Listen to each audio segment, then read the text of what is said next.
6 years ago, on March 25th, 2020, Final Fantasy Brave Exvius War of the Visions released into the global market, roughly 4 months after its release in Japan. The game was designed to incorporate elements from the Final Fantasy Brave Exvius game world, including combining characters from all Final Fantasy and similarly Square Enix owned IPs into a single world where they would team up and battle in a manner similar to Final Fantasy Tactics, a game released back in 1997.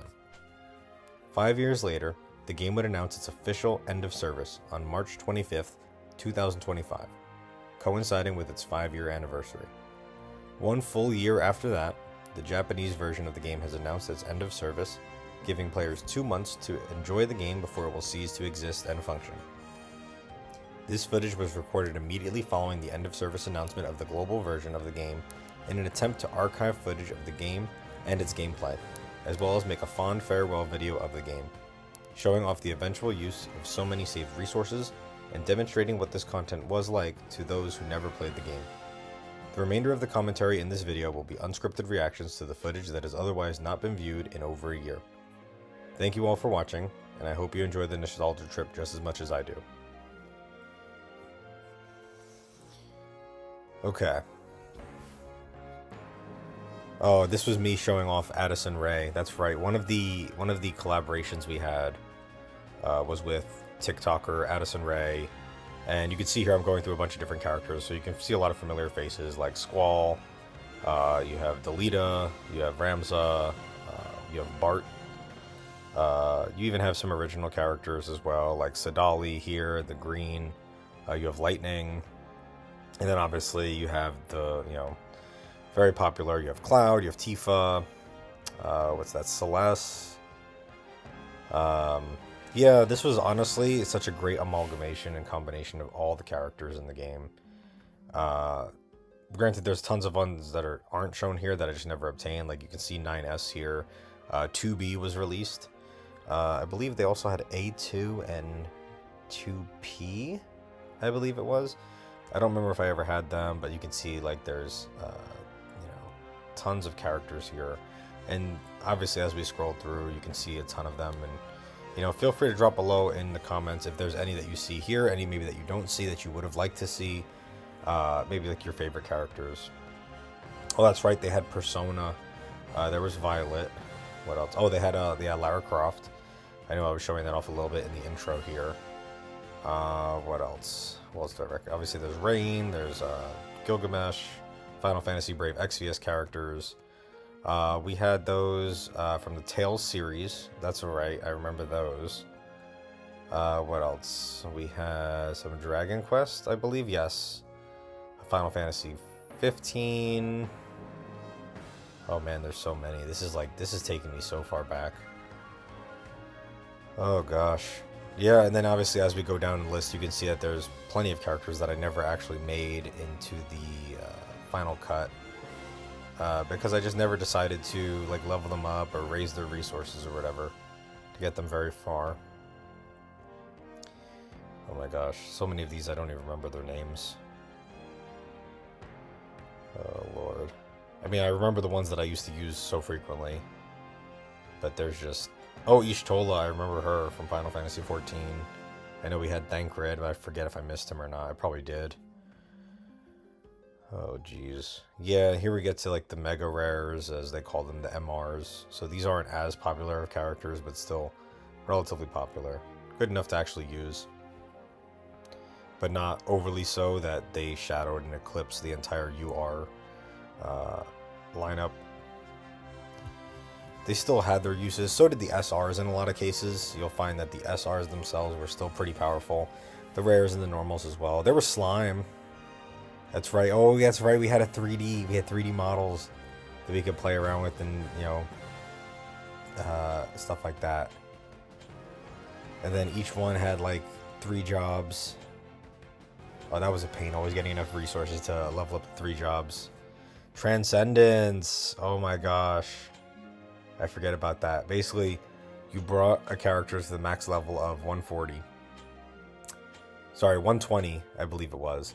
But then you can transcend the unit and effectively get them to a point where you would like reawaken them to level 140 multiple different times to get random and like, you know, relatively consistent stat buffs over that time frame. And it would give you an opportunity to make a lot of older units that didn't keep up viable in a lot of scenarios. You know, this was a gacha game, and so as you can imagine with any gacha game, there's going to be power creep, because how else are you going to keep a community involved and always wanting to pull the latest and greatest, you know, materials and, you know, characters. And here I am showing off espers, you know, and things that boosted stats for the units that they would be equipped to. You know, how do you keep a community like that engaged if nothing is more powerful than a previous iteration, you know? And I feel like that's kind of what led it to its downfall. Now, I'm not saying gacha games in general are inherently bad, but I do feel like what led this game to its early demise, well, not early, you know, it did have 5 full years. Oh, here we are, we're showing off vision cards now. Vision cards were ways to buff the stats of like the entire party rather than just a single unit. But yeah, I feel like what led this game to its kind of demise on global, felt like it was doomed from the start. However, the first year or two were very good. Things were power creeped periodically, but it wasn't consistent. And it led us to an entire era of most things were viable, but not everything was. So there was some sort of meta, but you could obviously brute force and define yourself outside of that meta, especially for player versus enemy type of content. PvP was very, very relatively strict meta, and obviously the whales and everyone who were big spenders, they would always consistently dominate in there. But when it came to the regular gacha mechanics, honestly, it kind of fell quite easily to the ability to look at the Japanese server, who was pretty regularly about anywhere from 2 to 4 months ahead of us on global. And I say 2 to 4 instead of just 4 because there were plenty of areas in global where, you know, releases were accelerated to try to catch us up. And so we could say, oh, you know what? The next character or the next vision card release or the next Esper is a complete skip, because yes, it's powerful, but the next new powerful thing is coming out literally 2 weeks later. And if I remember correctly, the biggest spike in revenue that this game ever saw was right around the Final Fantasy VII collaboration. If memory serves me correctly, the game took in so much, and this was, I believe, about the 1.5 year anniversary. Yeah, I guess just people love Cloud and Tifa and everybody, you know, Yuffie and whatever else.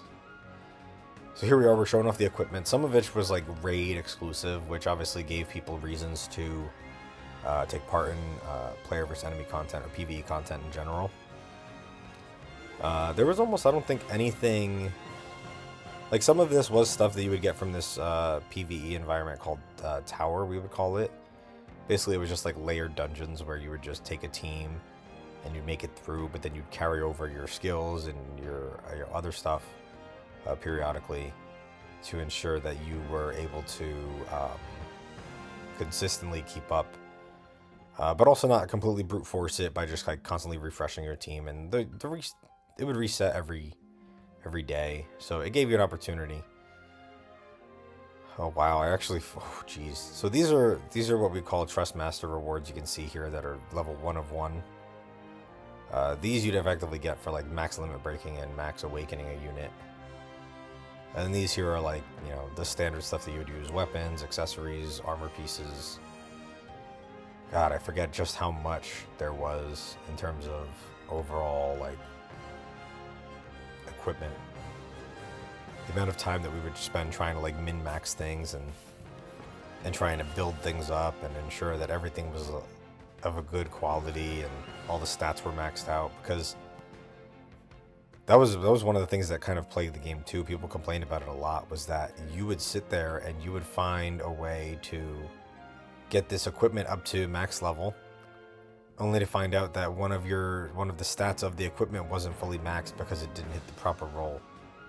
And so it was very, I don't want to say disappointing, but it was very interesting to see at the time, because that's effectively what would happen is you'd finally sit down and you'd say, wow, this is incredible. I finally have the weapon maxed out, or I finally have whatever it was. And then you'd sit there and you'd look at it, you'd say, oh, but the attack's not fully maxed. Oh man, now I have to redo it. And so I forget what it was called, a resmith. And use these things called resmithing hammers, and you would just like resmith all of the use. And then you would basically just start from scratch, and you'd not reawaken it, but you'd re-level it up and pray that you got all of the stats maxed out. And if you didn't, then you would just rinse and repeat, and you would just continue to try again and again until eventually you got to a point where, you couldn't, you either ran out of resmithing hammers or you completed it, which was pretty solid. It gave a little bit of like RNG to it, and it did feel like, for a lot of players, especially those that were completely free to play like myself, that you would sit there and you'd be like, oh, you know what? Even though the whales and the other high spenders are able to maintain their high level of, characters and everything else, they can't really pay their way through leveling up the equipment. And so it was really good in that regard. And I will say that was one of the saving graces of the game for that specific part of it.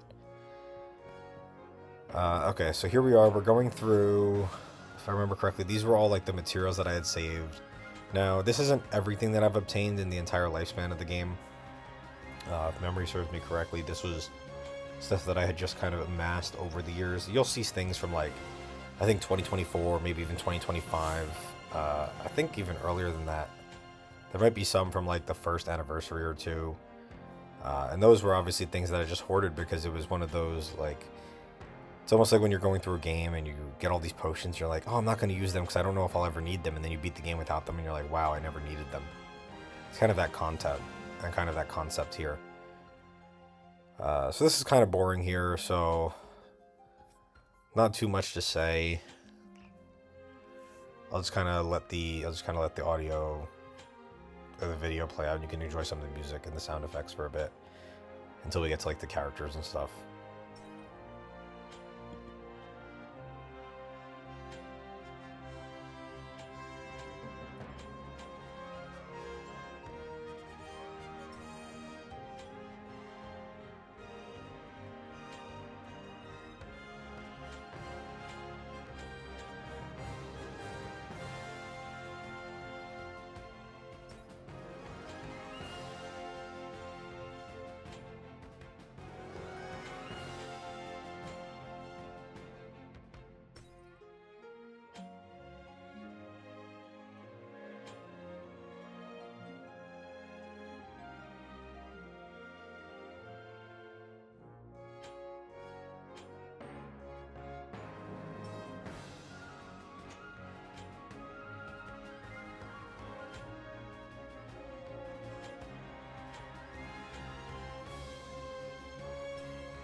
So here we are, we're back with summoning through normal tickets. So these are things obviously that are not, that are based on RNG, should I say.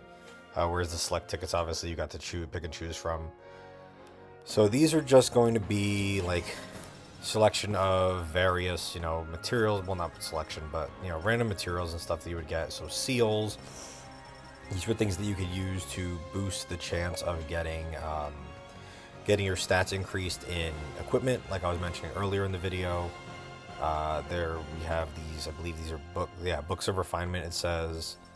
So these were things that you would use to like awaken equipment pieces and a variety of things there. Yeah, so there was a lot of really cool resource and inventory management in a lot of this stuff, and there were so many different areas that you get these things in. So like these here were weapon gems. You would use these to level up a unit's job class, and obviously the weapon gem that you needed correlated to the weapon that particular job class used. So if a main unit was a gunner, but they had a subclass of ranger, the gunner uses a gun obviously, but the ranger uses a bow, so you would need both the gun and the bow gems. And that was obviously one of those things that got tedious in the very beginning, but as time went on, it didn't really matter too much because, if you didn't really build too many units like I did, you were just swimming in these materials. So when a new one came out, you just did it. These here are the reissue summon tickets. So these are actually going to be exciting because this is going to include actual units, if I remember correctly, or should at least include some shards for units. Although right now it's not looking like there are any. Oh, apparently I did. Apparently we did get some for Hope from Final Fantasy 13. So that was cool. And then these are MR Plus guaranteed 10 summon tickets from the JP anniversary. So as you can see here, every time that you summoned a vision card or a unit that you already had, it would be converted into the appropriate shards, as well as a single sphere, as you can see there.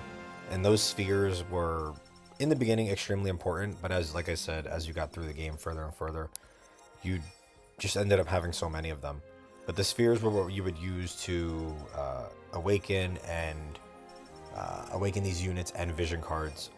And so getting duplicates of these wasn't required because you could acquire these in different manners, but until we obtained the store that allowed us to convert them into like higher levels, like 10 rainbow, like 10 blues for green and so on and so forth, it was kind of important to save these up, especially for vision cards, because we oftentimes fell into a pit where we didn't have the actual materials available.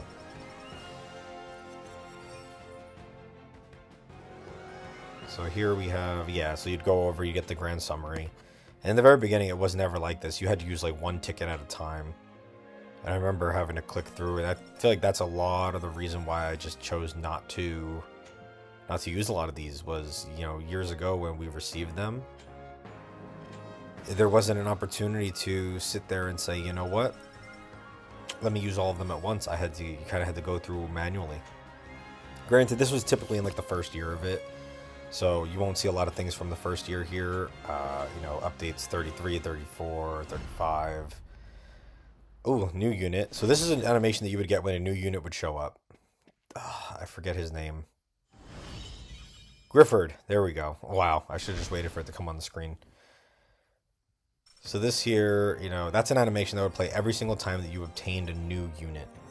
Unfortunately, the vision cards, especially ones that had espers, didn't have their own animations, so it was kind of disappointing. But whenever you had a banner that you were trying to get and you were pulling like for a new unit, you would really get the hopes of getting that animation. Now there were times obviously you'd get that animation and it would be an entirely different unit, and that would be completely fine and whatever. You'd still get a new unit. Although it could be very discouraging, especially because the boosted rates of the unit, if I remember correctly, would be like 10 times higher than a standard UR. So the fact that you got a UR, but it wasn't the UR you wanted, meant that you basically hit like a 10% roll. It was really terrible.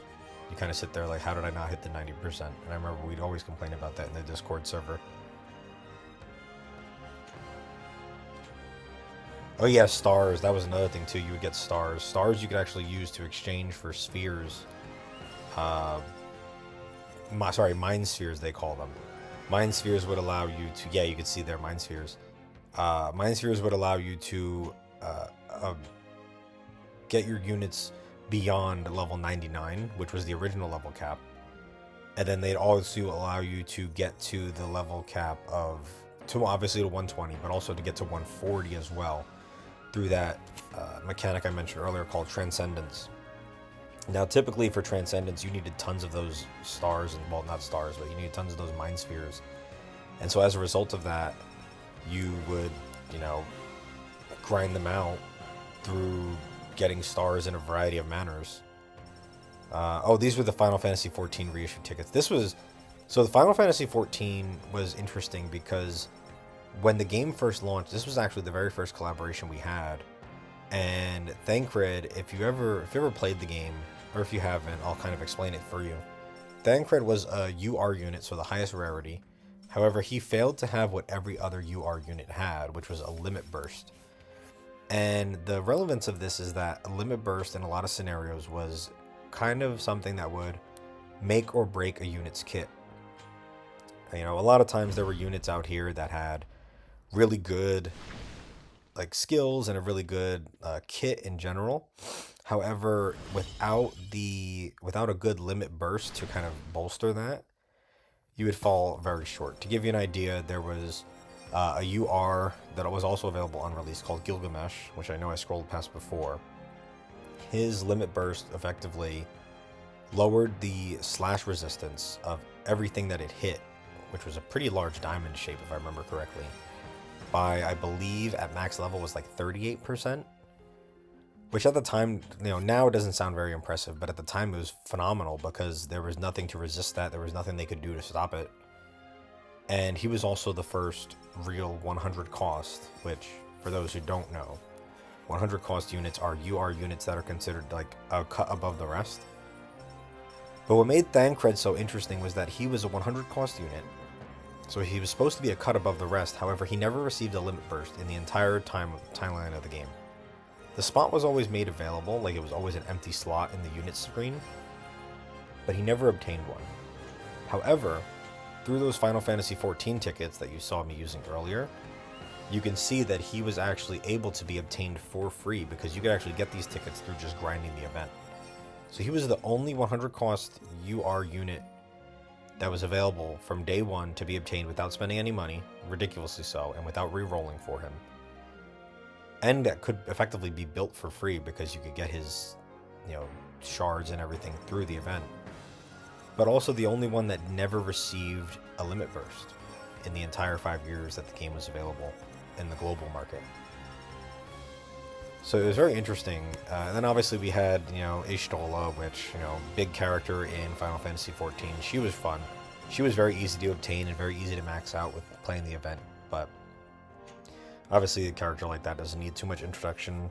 She was actually my favorite when the game first started because I really loved the idea and the art design that they took with her and kind of transforming her into this unified art style while still keeping all of the aspects of her art style that made her unique to the Final Fantasy XIV universe.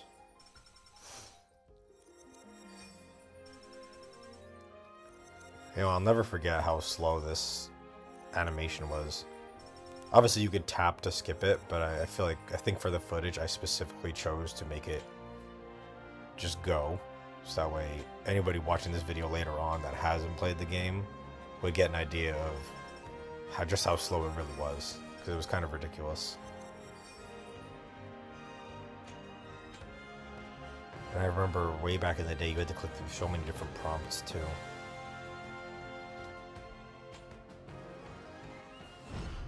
Oh, so here's another unit. Oh, that was another. Yeah, they would also get their own little quote. The quote was cool.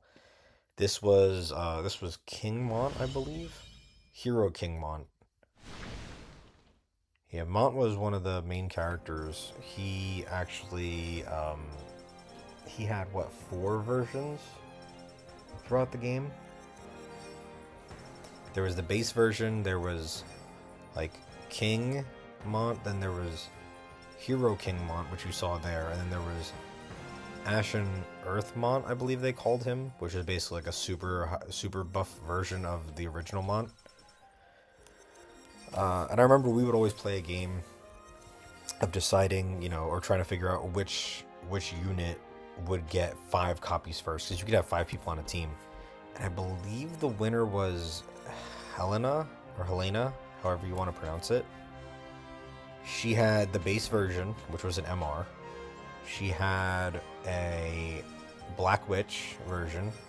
She had I don't want to say a healer version, but there was a light version of her. There was a swimsuit version, I believe.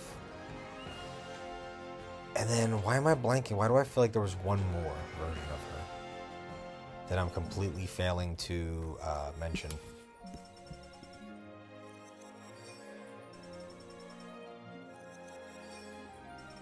So I ended up cutting the audio just for a second so I could look it up. And apparently I was right, there were 5. So it was the base Helena, it was the Black Witch Helena, then there was like a Witch of the White Rose or something like that I forget what they called her effectively. She was a light unit, and then there was a Regalia Helena. She was ice, I believe, if what Google is telling me is correct here. And then there was also the swimsuit Helena, who I think was Thunder, I believe.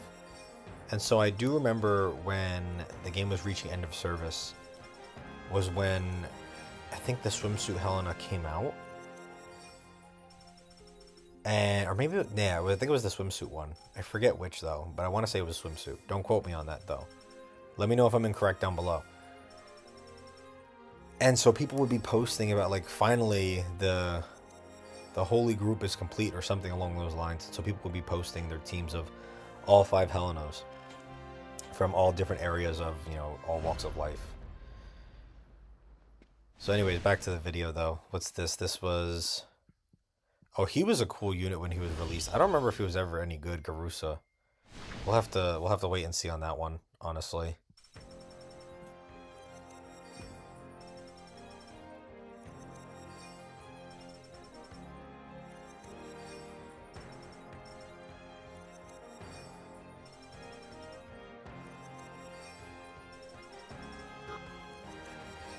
So I just double checked. Apparently he was a good unit. The problem was that he came at a time when there were so many other good units, and so he was kind of overshadowed by, especially because he was a male unit, and unfortunately there were a lot of us that played the game, myself included, that kind of lived in like waifu land, where we would only use like good female units, or that specifically like myself, I would only really use female units that I liked, even if they weren't actually good. And the relevance of that was, you know, not too detrimental in the PvE environment, although it did make some tasks, especially some of the extreme and brutal and super high level difficulty content, very difficult. So it required a lot of intricate like team building and management, and sometimes some I don't want to say off-centered strategies, but very, very different strategies in a lot of cases, where you'd find yourself playing with a lot of different builds. I forget who was on. So I used to play with, I think it was Charlotte, Glaciella. There was Winter Venera, because I loved her, because she was such a cool character, especially because she punched things. Lucia, and then I forget who my mage was off the top of my head. I do remember having a ton of like different teams that I would cycle through, and I think, if memory serves me correctly, in the video here I kind of cycle through them all, or like I show you what it looks like.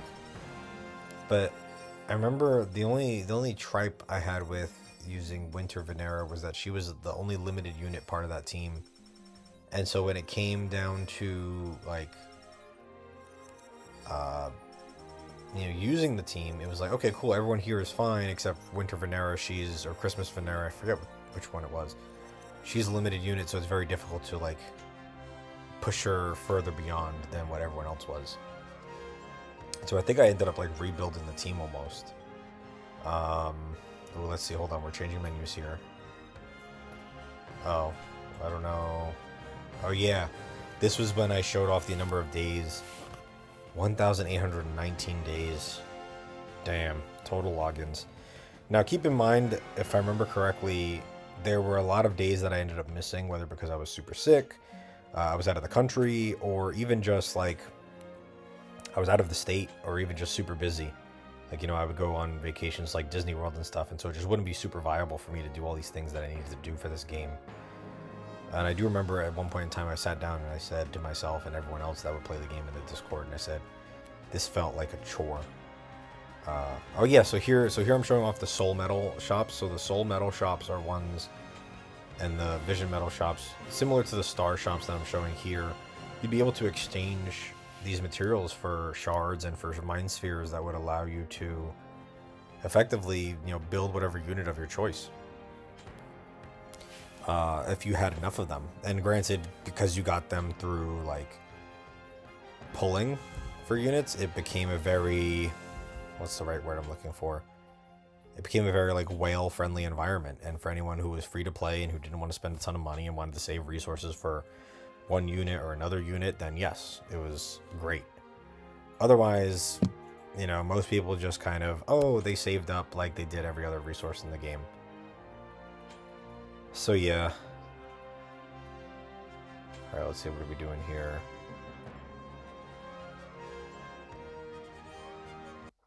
What do we got? Oh, okay, so this is what the multiplayer aspect of the game looked like. So you'd see here there was like a recruiting list, and you'd be able to look through and pick, you'd even be able to pick like an actual thing to decide on. And this is where you could like change your party. You'll notice though that you can make a party of 4. And I don't remember the relevance of making a party of 4, but I do know that if you made a party of 2, if someone made a room that was just 2 people, you'd be able to effectively each use 2 units each. So this is obviously what like doing the recruit room would look like. So you join one that was like full or almost full. What's this? Those of Absent Heart. I don't remember what this was. Yeah, then you'd ready up once you had the right build and everything. So this here is using Squall. That was, I forget, oh my god, I forget what her name was, that unit. But she was one of the most powerful mages in the game at the time of end of service. And so she was very popular to play through. But this is what the multiplayer looked like. And you'll see, once it finishes loading, we used to be able to send like stickers almost to each other, and so it was kind of cool because like, you communicated that way, kind of to make up for the fact that there was no built-in game chat or text chat or anything like that. Granted, you couldn't convey every single possible message to them via stickers, but still something. And you can see there that a lot of the units in the very beginning had these like massive buffs that they would kind of apply to themselves in a way that, yeah, and you can see here even the players as well, in a way that made it feel almost unfair to all that are involved. Yeah, this is what taking a turn would look like. So AP Auto Restore was one of, if not the most powerful abilities in the entire game. And you could see I changed it from auto to manual in the very beginning there, then back to auto, just to make sure that my character used it first. Because you'll see that sometimes auto doesn't always make the best decision, especially when it comes to like setting things up.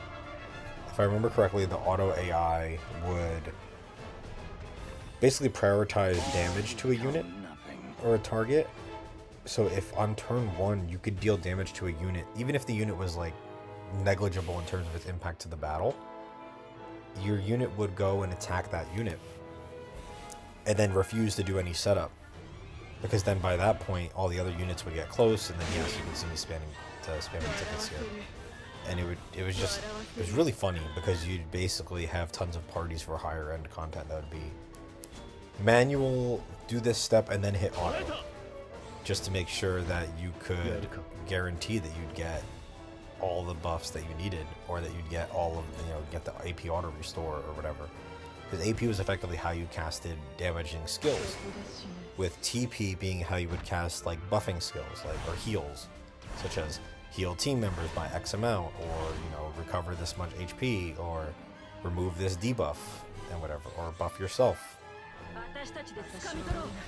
So there were a lot of very interesting strategies to it, and as more and more content came out, the strategies kind of evolved.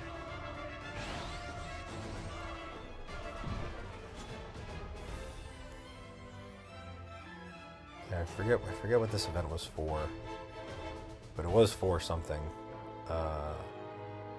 And I remember at the very end, they kind of just like opened up almost every single quest so that we could play through it and kind of relive the days of when the game was fun. But I don't believe there's that much footage left of the video. Let me see if I scroll through the timeline really quickly. Yeah, there's another about like maybe just over 2 minutes left, so I guess for this part I'll just let you guys enjoy the footage, enjoy the soundtrack, and enjoy the audio from the video, and I'll see you all in the next one. Peace.